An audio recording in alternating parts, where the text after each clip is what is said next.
Hello, welcome back, my Royal Rogues. My name is Jesus Enrique Rosas. I'm the Royal Rogue, and tonight we have the Montecito screams dialed up to 11 with the headlines of Harry and Meghan devastated by Emmy snub amid run of bad luck.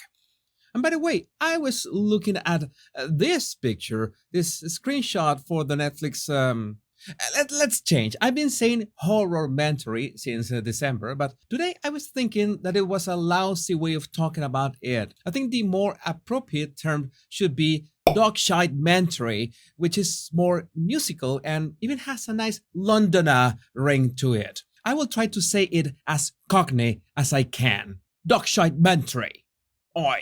But well, this screenshot from the documentary is like Harry was going over his life choices, making yet another assessment, maybe thinking what would have happened if he had married Chelsea for once. And I got a lot of flack yesterday because I called this production a flop.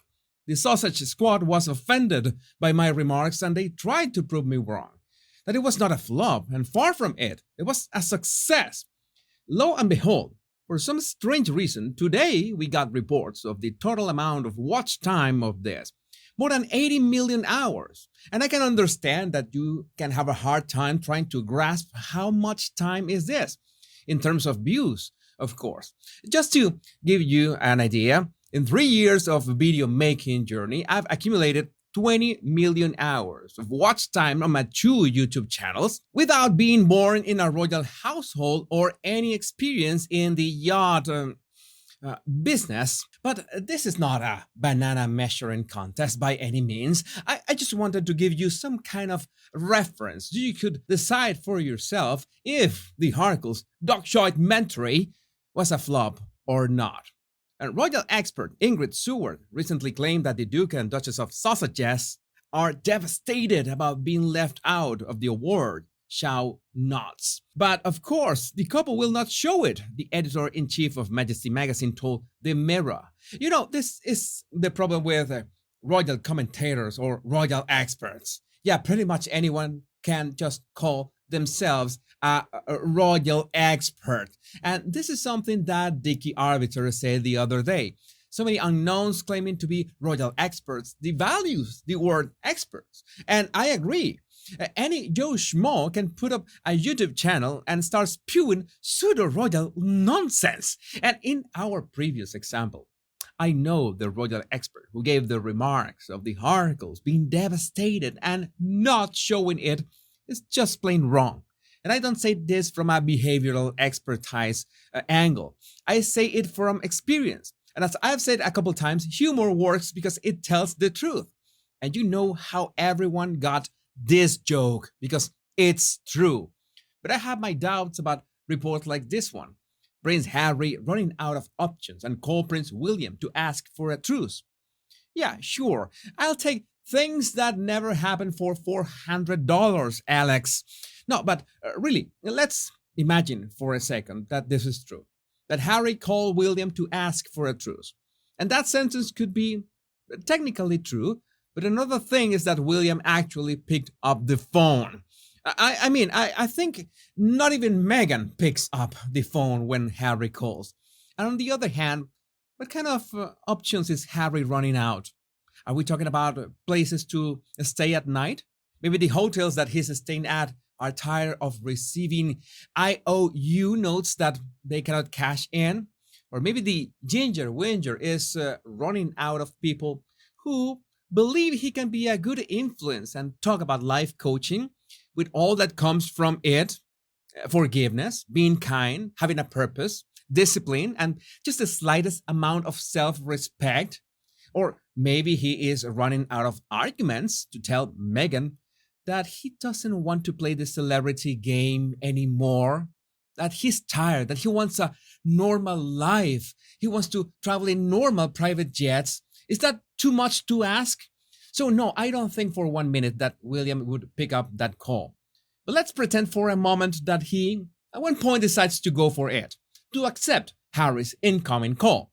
I hope William goes for a reverse prank call. No, son, you got the wrong number. This is not Kensington Palace, I'm afraid. But even the words are misleading. What kind of truce are we talking about? A truce is when two parties are attacking each other, or one party is attacking and the other is defending. And they call for a truce to get some kind of agreement. But in this case, William is not really defending himself from anything. We could talk about the royal family by extension. They have acted as if Harry doesn't exist. And yes, this sounds a bit cold and heartless, but you've noticed for months that this is the only possible answer or non-reaction to these attacks. So it's absurd that people be talking about some kind of truce when the term itself doesn't apply. Because it's like a bird, a ginger bird in this case, trying to call a truce with a wall. And the most important thing in this kind of negotiations is that you need leverage. You need to have something that the other party wants or can benefit from. But Harry has nothing of that. What could Harry have or do that could benefit the royal family? I don't know, but I have trouble trying to come up with something concrete in this regard. It would be great if you can help me with that in the comments. If you can come up with something, of course. Because the desperation is real. Meghan Markle, desperately frantic for a positive change, can't stay anti-royalty. This is how you know that her bosses at Netflix are upset. Their biggest weapon, the attacks on the racist royal family, was not enough to make a dent in the audience's attention span. And this comes from Valentine Lowe, and he says, I've spoken to their people who basically, in terms of accusations against the royal family, they say, we are done. But in an effort to clarify, Mr. Lowe also added, it's not that there won't be any shots, because there might be shots, but I don't think that there will be a concerted thing, like a book or a program or a big interview. Meanwhile, the Prince and Princess of Wales had a family day out at the Royal International Air Tattoo, raising money for the charity of the Royal Air Force while exploring a C-17 plane and meeting crew from the US Air Force.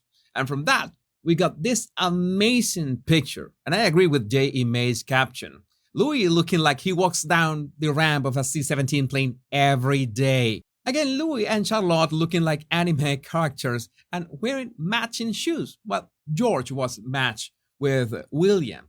And congratulations to the brilliant winners of the competition on designing a sustainable aircraft for the future of the Royal Air Force.